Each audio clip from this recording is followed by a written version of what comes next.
2 సంవత్సరాల క్రితం నోటిఫికేషన్లు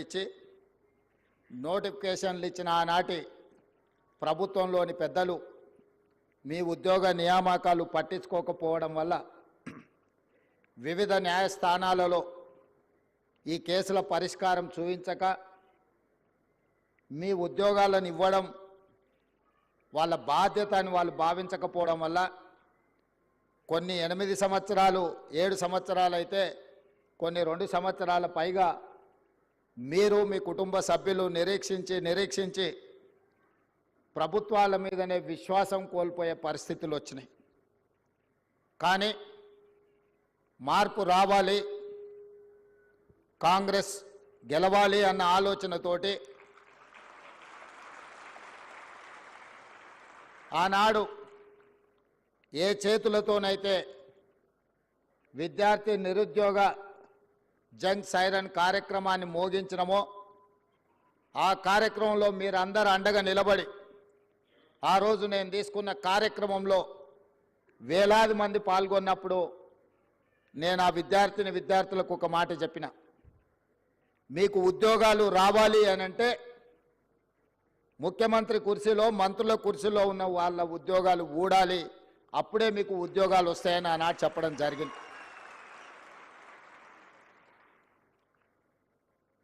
మా మాట మీద ఉన్న నమ్మకంతో మీరందరూ కష్టపడి తండాలలో గూడాలలో మారుమూల పల్లెల్లో మీ తల్లిదండ్రులను మీ కుటుంబ సభ్యులను మీ నాయనమ్మ తాతలను మీ అమ్మమ్మల్ని తాతల్ని అందరినీ ఈ ఒక్కసారి మా కోసం ఓటేయండి, ఇది మా భవిష్యత్తులో మేము ఆనందంగా ఉండాలి అని అంటే ఈ ఒక్కసారి మేము అడిగినట్టుగా ఓటేయండి అని చాలామంది విద్యార్థులు గ్రామాలలో కాంగ్రెస్ పార్టీ కార్యకర్తలు నాయకులు కాకపోయినా వాళ్ళకంటే ఎక్కువగా శ్రమించి ఇల్లు తిరిగి మా కాంగ్రెస్ పార్టీ శాసనసభ్యులను ఆనాడు గెలిపించడం జరిగింది. అందుకే ఈ తెలంగాణ రాష్ట్రంలో 65 మంది శాసనసభ్యులను గెలిపించుకొని పక్కా ప్రభుత్వాన్ని ఏర్పాటు చేసి డిసెంబర్ 7, 2023 నాడు ఎల్బీ స్టేడియంలో వేలాది మంది సమక్షంలో మా కుటుంబ సభ్యుల కళ్ళల్లో ఆనందం చూస్తూ మేమందరం ముఖ్యమంత్రిగా మంత్రులుగా ప్రమాణ స్వీకారం చేపట్టడం జరిగింది. ఎల్బీ స్టేడియంలో మాకు ఉద్యోగాలు వచ్చి మేము బాధ్యతలు తీసుకున్నప్పుడు మా కుటుంబ సభ్యులు ఎంత సంతోషంగా ఉన్నారో, కొన్ని సంవత్సరాల నుంచి నియామకాలు జరగక ఉద్యోగ ఉపాధి అవకాశాలు లేక లక్షలాది మంది నిరుద్యోగ యువకులు నిరాశ చెందుతున్న సందర్భంలో మా మంత్రివర్గం ఆలోచన చేసి సంవత్సరాల కొద్దీ వాయిదా పడుతున్న ప్రభుత్వ ఉద్యోగాలను 90 రోజుల్లోనే 30,000 ఉద్యోగాలు వాళ్ళ తల్లిదండ్రుల కళ్ళల్లో ఆనందం చూసే విధంగా, వాళ్ళ కుటుంబ సభ్యులు సంతోషపడే విధంగా అదే ఎల్బీ స్టేడియంలో 31,000 మంది నిరుద్యోగులకు ఉద్యోగ నియామక పత్రాలు మేము అందించడం జరిగింది. అదే కాకుండా ఈనాడు పండుగ ముందు చాలామంది అన్నారు, పండుగ వస్తుంది, తెలంగాణలో పెద్ద పండుగ, అందరు పండుగ కార్యక్రమాలలో బిజీగా ఉంటారు, ఈ నియామక కార్యక్రమాలు ఇప్పుడు పండుగ ముందు చేపడితే వస్తారో రారో, పండుగ అయినాక చేపడదామని నాకు సూచన చేశారు. నేనన్నా ఈ తెలంగాణకు అత్యంత పెద్ద పండుగ దసరా పండుగ, ప్రతి కుటుంబంలో సంతోషం చూడాలి, వాళ్ళ నియామక పత్రాలు అందించి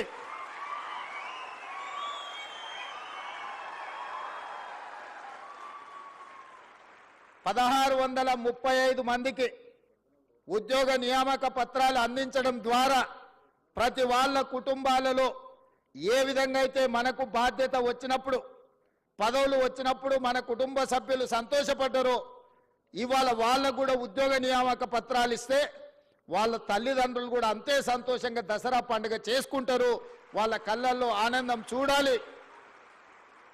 ఉద్యోగాలు వచ్చిన వాళ్ళే కాదు, వాళ్ళ తల్లిదండ్రులను కూడా ఈ కార్యక్రమానికి ఆహ్వానించండి, శిల్ప కళావేదికలో ఏర్పాటు చేయండి అని చెప్పి మా అధికారులకు ఆదేశించడం జరిగింది.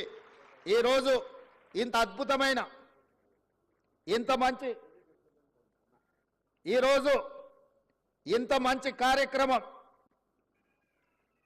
నేను చాలా సభలు సమావేశాలు మీకు తెలుసు వెళ్తుంటాను. ఆ సభలలో సమావేశాలలో సంతోషంతో కొట్టే చప్పట్లు, లేకపోతే కూలీకి వచ్చిన వాళ్ళు కొట్టే చప్పట్లకు తేడా నేను గుర్తిస్తా. ఇవాళ మీరు కొడుతున్న చప్పట్ల వెనుక మీ సంతోషం, మీ కుటుంబ సభ్యుల యొక్క ఆనందం కొట్టొచ్చిన కనిపిస్తుంది. ఎందుకంటే ఏళ్ల కొద్దీ నిరీక్షించే మీ కళ ఈరోజు సాకారం కాబోతుంది. ఈ కళ సాకారం కాబోతున్న వేళ మీ ఆనందాన్ని చప్పట్ల ద్వారా వ్యక్తపరుస్తుందన్న సంగతి ఈ వేదిక మీద ఉన్న నాకు స్పష్టంగా అనిపిస్తుంది. మిత్రులారా, మీ అందరికీ నా సూచన ఒక్కటే, ఈ తెలంగాణ రాష్ట్రం ఆషామాషిగా రాలే. ఈ తెలంగాణ రాష్ట్రం మీలాంటి వేలాది లక్షలాది మంది విద్యార్థిని నిరుద్యోగ యువకులు ఉద్యమాలు చేసి వందలాది మంది పిల్లలు ఆత్మ బలిదానాలు చేసుకుంటే రాష్ట్రాన్ని తెచ్చుకున్నాం. ఆ రాష్ట్ర సాధనలో ఇంధనంగా పనిచేసిందే నిరుద్యోగ సమస్య. తెలంగాణ వెనుకబాటుతనం, తెలంగాణను వెనుక వేయబడ్డది. తెలంగాణ పునర్నిర్మాణంలో తెలంగాణ బిడ్డలు భాగస్వాములు కావాలన్న ఆలోచనతోటి లక్షలాది మంది విద్యార్థులు యూనివర్సిటీలు వదిలి ఉద్యమ బాట పట్టి తెలంగాణ రాష్ట్రాన్ని సాధించుకున్నాం. ఆ సాధించుకున్న తెలంగాణ రాష్ట్రంలో ఈరోజు తెలంగాణ భవిష్యత్తును తీర్చిదిద్దడానికి మీరందరూ ఈరోజు ప్రతిన చేయబోతున్నారు. ఈ తెలంగాణ నిర్మాణంలో మీరు భాగస్వాములు కాబోతున్నారు. ఇది బాధ్యత. ఇది బాధ్యతనే కాదు, ఇది ఒక భావోద్వేగం. నేను ప్రతి ఉద్యోగ నియామకాల సందర్భంగా నేను చెప్తున్నా, ఇది ఉద్యోగం కాదు, ఇది భావోద్వేగం. ఈ తెలంగాణ నిర్మాణంలో మనం భాగస్వాములం అవుతున్నాం. ఏ విధంగా అయితే ముఖ్యమంత్రి నాకు ఒక భావోద్వేగమో, ఏ విధంగా అయితే లక్షలాది మందికి రాని అవకాశం ఈరోజు నాకు ముఖ్యమంత్రి వచ్చిందో, ఈరోజు ఇంజనీర్లుగా మీకు కూడా లక్షలాది మంది విద్యార్థులు పోటీ పడితే మీరు ఎన్నికైనరు. మీ బాధ్యతను మీరు మరవద్దు. ఈ ఉద్యోగాన్ని ఉద్యోగంలాగా కాకుండా భావోద్వేగంగా భావించండి. ఈ తెలంగాణ నిర్మాణంలో మీరు భాగస్వాములు కాబోతున్నారు. తెలంగాణ భవిష్యత్తు నిర్మాణంలో ఈ ఇంజనీర్లదే కీలకమైన బాధ్యత. పెద్దలు కోమటిరెడ్డి వెంకటరెడ్డి గారు చెప్పినట్టు మీరు బాధ్యతాయుతంగా వ్యవహరించండి. ఎవరిని ఆదర్శంగా తీసుకోవాలనో మీ కళ్ళ ముందలో ఉన్నాయి.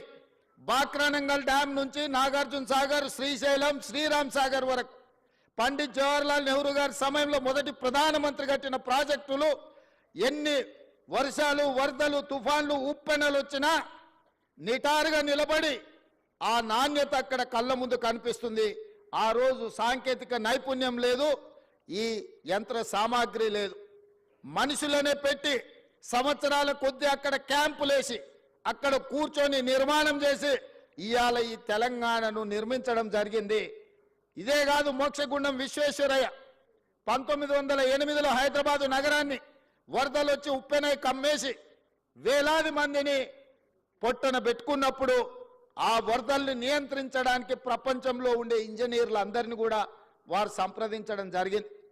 అందులో మోక్షగుండం విశ్వేశ్వరయ్యను వారు నియమిస్తే వారు ఈరోజు నిర్మించిన man made wonders Osman Sagar, Himayat Sagar, మనం ముద్దుగా పిలుచుకునే గండిపేట నుంచి మొదలు పెడితే పురాణపూర్ బ్రిడ్జ్ల వరకు ఈరోజు హైదరాబాదు నగరంలో ఆనాడు ఈ వరదల్ని, అనంతగిరి కొండల్లో నుంచి వచ్చే వరదల్ని నియంత్రించడం ద్వారా, నిలువరించడం ద్వారా గండిపేట, ఉస్మాన్ సాగర్లను నిర్మించి ఖాళీ నీళ్ల కోసమే కాదు వాటిని తాగునీటి వనరులుగా మార్చి లక్షలాది మంది హైదరాబాదు ప్రజలకు దాహార్తిని తీర్చడానికి మోక్షగుండం విశ్వేశ్వరయ్య నిర్మించిండు.